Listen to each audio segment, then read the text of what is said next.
देखो, हमें आर्मी की क्या जरूरत है। हमारी पॉलिसी तो अहिंसा की है, ना ही हमारे आसपास कोई पड़ोसी देश ऐसा कोई मिलिट्री थ्रेट है। मेरे हिसाब से तो आर्मी हटा देनी चाहिए। हमारी सुरक्षा के लिए तो पुलिस है ही। नहीं नहीं नहीं, इससे पहले मुझे आप 4 गाली दो, मैं आपको बता दूं ये मैंने नहीं कहा है। ये कहा था भारत के पहले इलेक्टेड ओ सॉरी पहले selected prime minister Pandit Jawaharlal Nehru ji ने। वही पंडित नेहरू जो इनिशियली भारत के प्रधानमंत्री नहीं बनने वाले थे, लेकिन गांधी जी के फेवर करने के कारण सरदार वल्लभ भाई पटेल की जगह पंडित जवाहरलाल नेहरू को देश का पहला प्रधानमंत्री बनाया गया। वही नेहरू जी जो चाइना के प्यार में इतने अंधे हो गए थे कि उन्होंने यूएन की परमानेंट सीट चाइना को ऐसे ऑफर कर दी जैसे कोई लॉलीपॉप दे रहे हो। हिंदी चीनी भाई भाई के चक्कर में चाइना हमारी जमीन कब्जा कर बैठ गया और हम भाई भाई करते रह गए। आज हम बात करेंगे नेहरू जी की कुछ ऐसी गलतियों के बारे में कि अगर वो गलतियां ना होती तो आज भारत कहीं का कहीं होता और आज भारत का नक्शा कुछ और ही होता। चैनल पर पहली बार आए हैं तो इसे सब्सक्राइब करना ना भूले। कोई भी एक कमेंट जरूर छोड़ के जाइएगा, इससे मुझे बहुत मदद मिलती है।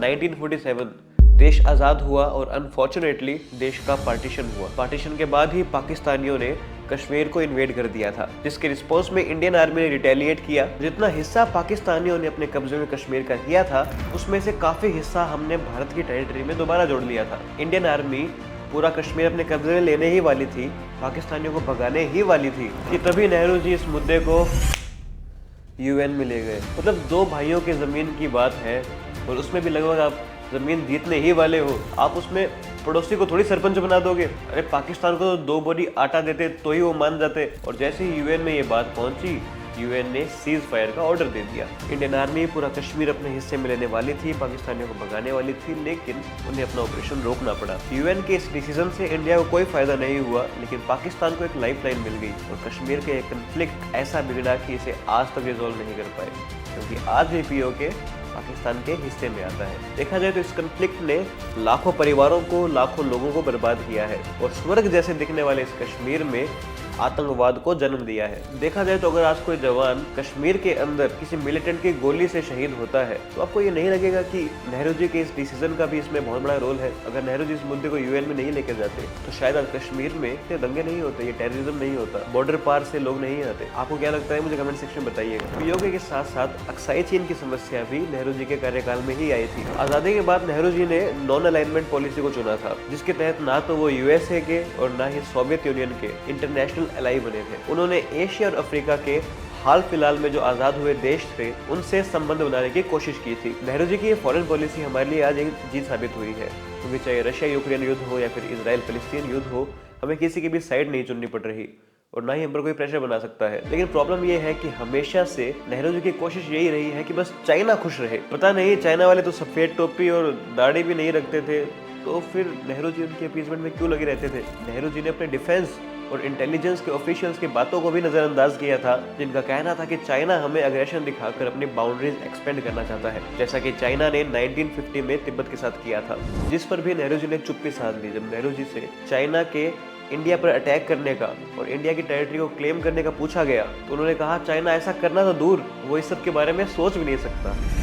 नेहरू जी जब चाइनीज माल 2 दिन नहीं चलता तो चाइनीज दोस्ती क्या घंटा चलेगी। नेहरू जी ने चाइना की मिलिट्री की ताकत और तैयारी को भी अंडर एस्टिमेट किया। उनकी सबसे बड़ी भूल तो ये हो गई कि उन्होंने यूएन के अंदर जो परमानेंट सीट उन्हें मिलने वाली थी, जो 1950 में यूएसए ने और 1955 में सोवियत यूनियन ने इंडिया को ऑफर की थी, वो सीट्स नेहरू जी ने रिजेक्ट कर दी। उल्टा चाइना को एनकरेज किया कि आप जाइए परमानेंट सीट लीजिए, उसके बाद हमारे खिलाफ वीटो कर देना। अपने पैर पर कुल्हाड़ी मारने का जीतता जाता उदाहरण। ये चीज नेहरू जी के बायोग्राफर एस गोयल ने कंफर्म की थी। ये गलती इतनी बड़ी थी कि इसकी सजा हमें आज तक भुगतनी पड़ रही है, क्योंकि यूएन में हमेशा चाइना हमारे खिलाफ वीटो यूज करता है और आज जब हम परमानेंट सीट के लिए ट्राई कर रहे हैं तो चाइना हमारा सबसे बड़ा दुश्मन है। और कर लो हिंदी चीनी भाई भाई, इससे बढ़िया हिंदू मुस्लिम भाई भाई कर लेते तो देश के 2 टुकड़े तो नहीं होते। नेहरू जी जब सांप को दूध पिला रहे थे तो सांप तो डसना ही था, तो फिर चाइना ने हमें डसा और ऐसा डसा कि दशकों बाद भी हमें उसका दर्द आज भी महसूस होता है। 1962 में चाइना ने भारत पर अटैक किया, जिसमें हमारे 3250 से भी ज्यादा वीर शहीद हुए, अपनी जान गंवाई। हमें करीब 43,000 किलोमीटर की जमीन को चाइना से हार कर खोना पड़ा। नेहरू जी के अकॉर्डिंग भारत जैसे गरीब देश को मिलिट्री की क्या जरूरत, ये तो हमारे देश पर एक बोझ है। नेहरू जी की सोच का ये नतीजा है या चाइना और पाकिस्तान दोनों हमारी कुछ कुछ जगह खाकर बैठे हैं। ऐसा नहीं है कि भारत और नेहरू जी को मौका नहीं मिला था कि वो अपने देश की बॉर्डर को एक्सपेंड करे। बलूचिस्तान ने एक समय पर भारत के साथ रहने में काफी इंसिस्ट किया था, वो चाहते थे कि हमें भारत से जोड़ लीजिए, लेकिन नेहरू जी ने उसमें बिल्कुल भी इंटरेस्ट नहीं दिखाया। उन्होंने आइडियोलॉजिकली इस चीज को देखा, ना कि स्ट्रेटेजिकली। अगर आज बलूचिस्तान भारत का पार्ट होता तो भारत को जियोपॉलिटिक्स में ये एक बहुत बड़ी मदद मिलती, लेकिन नेहरू जी का इसमें इंटरेस्ट ना दिखाना आज हमारे लिए एक बहुत बड़ा सेटबैक है। बलूचिस्तान के साथ साथ उन्होंने नेपाल के अलाइनमेंट के ऑफर को भी ठुकराया था, मतलब पीओके और अक्साई चीन को तो हाथ से खो ही दिया था और बलूचिस्तान और नेपाल को भी अपनी टेरिटरी में इंक्लूड करने वाले मौके को भी गवा दिया। इसे कहते हैं खाया पिया कुछ नहीं, ग्लास तोड़े 11। खैर, आर्मी तो हमारे नेहरू जी को बिल्कुल पसंद थी ही नहीं, लेकिन हाँ, पुलिस पर उनका पूरा विश्वास था। उनके हिसाब से पुलिस हमारी सुरक्षा कर लेगी, लेकिन फिर भी वो नागर इंसर्जेंसी, द्रविडियन मूवमेंट और नक्सलाइट जैसे प्रॉब्लम को सॉल्व नहीं कर पाए थे। उल्टा उनके काल में ये प्रॉब्लम जन्मी थी, बड़ी थी। अब इसे चाहे आप इंटेलिजेंस फेलियर बोले या फिर नेहरू जी की इग्नोरेंस, इस सब का खामियाजा आज भी देश को भुगतना पड़ रहा है। अमेरिका के प्रेसिडेंट जॉन एफ कैनेडी ने भारत को एक ऑफर दिया था कि आप न्यूक्लियर पावर डेवलपमेंट कीजिए, हम आपकी मदद करेंगे, लेकिन नेहरू जी ने उसे भी रिजेक्ट कर दिया था। संत आत्मा नेहरू जी। लेकिन दिक्कत तो तब आ गई जब नेहरू जी के बायोग्राफर जूडिथ ब्राउन ने उनकी गलतियां निकालनी शुरू कर दी। आईआईटी और आईआईएम जैसे इंस्टीट्यूट सेटअप करना एक बहुत बड़ी उपलब्धि थी। हमेशा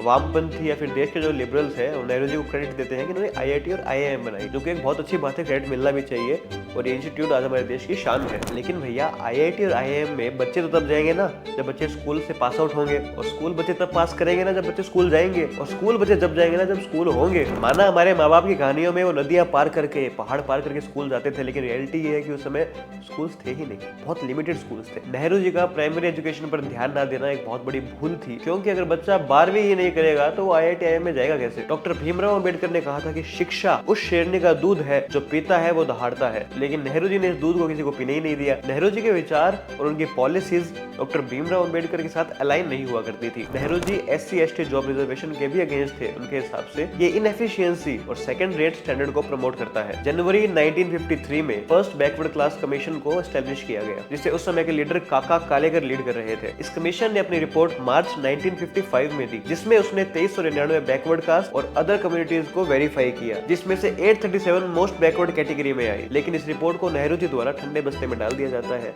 जो कि SC/ST और अदर बैकवर्ड क्लासेस के लिए एक बहुत बड़ा झटका था। उस समय अंबेडकर जी की पोजीशन को कमजोर करने के लिए उस समय के बॉम्बे के कांग्रेस प्रेसिडेंट पीजी खरे ने ये पूरी कोशिश की कि अंबेडकर जी को असेंबली में जाने से रोका जाए। वो तो भला है योगेंद्र नाथ मंडल का, जिन्होंने अपनी सीट सैक्रिफाइस की ताकि डॉक्टर भीमराव अंबेडकर असेंबली में बैठ सके। उसके बाद वो नेहरू जी के कैबिनेट का भी हिस्सा बने थे, लेकिन बाद में उन्हें रिजाइन करना पड़ा था। नेहरू जी के बारे में एक और विवाद है, एक पर्सनल विवाद है जो आए दिन चर्चे में आता रहता है। 1936 में अपने पत्नी के निधन के बाद वो पद्मजा नायडू और उनके परिवार के बेहद करीब आ गए थे, और आज इन सब चीजों के सबूत लोगों के सामने आने लगे हैं। साल 1937 से 1938 तक नेहरू जी ने 50 से भी ज्यादा लव लेटर्स पद्मजा नायडू को लिखे थे। ऐसा भी माना जाता है कि एक वक्त पर नेहरू जी उनसे शादी करना चाहते थे, लेकिन कर नहीं पाए थे। इन्हीं लेटर में से एक लेटर जो 28 मार्च 1937 में लिखा गया था, उसमें उन्होंने बोला था, how you love me babe, I am astonished at depth of your affection for me. Nehru ji के बारे में एक चीज काफी पॉपुलर है कि वो मुस्लिम अपीजमेंट में काफी इन्वॉल्व रहते थे। मुस्लिम्स को अपीज करके वोट लेना आज भी कांग्रेस करती रहती है, लेकिन इसकी शुरुआत हमारे पंडित जवाहरलाल नेहरू जी ने की थी। करीब 1930s में जब ईस्ट बंगाल के मुस्लिम्स असम में माइग्रेट करने लगे थे, तो असम के ओरिजिनल पॉपुलेशन को उससे समस्या हुई थी, क्योंकि एक तरह से उनकी डेमोग्राफी चेंज हो रही थी। तो उन्होंने इस चीज की कंप्लेन की, प्रोटेस्ट किया, लेकिन नेहरू जी ने इसे पूरी तरह इग्नोर किया। उन्होंने इस बात पर पूरी तरह चुप्पी साधी, पूरा इग्नोर किया, क्योंकि इससे उनका वोट बैंक मजबूत हो रहा था। उनका मुस्लिम माइनॉरिटी की अपीजमेंट करना हमेशा से हिंदुओं को दबा कर किया गया है। नेहरू जी ने हिंदुओं के लिए या फिर इस देश के लिए यूनिफॉर्म सिविल कोड को इम्प्लीमेंट नहीं किया था, लेकिन मुसलमानों को उनका पर्सनल बोर्ड जरूर दिया था। सरकार मुसलमानों के निजी मामलों में हस्तक्षेप नहीं कर सकती, लेकिन हिंदुओं के मामलों में दखल अंदाजी करना उनकी आदत सा बन गया था। फिर चाहे वो मंदिरों पर स्टेट का कंट्रोल लाना हो, या फिर डॉक्टर राजेंद्र प्रसाद का सोमनाथ के मंदिर के इनॉग्रेशन पर जाने पर नाराज होना हो, ये सब नेहरू जी के सिलेक्टिव सेकुलरिज्म को दिखाता है। नेहरू जी खुद अपने आप को एक इंडियन से ज्यादा एक इंग्लिशमैन मानते थे, कहते थे कि मैं आखिरी इंग्लिशमैन हूँ जो इस देश पर राज करेगा। और नेहरू जी के लॉर्ड माउंटबेटन की वाइफ एडविना माउंटबेटन के साथ क्या रिश्ते थे, ये तो जग जाहिर है, इस पर तो काफी मीम्स भी बनते हैं।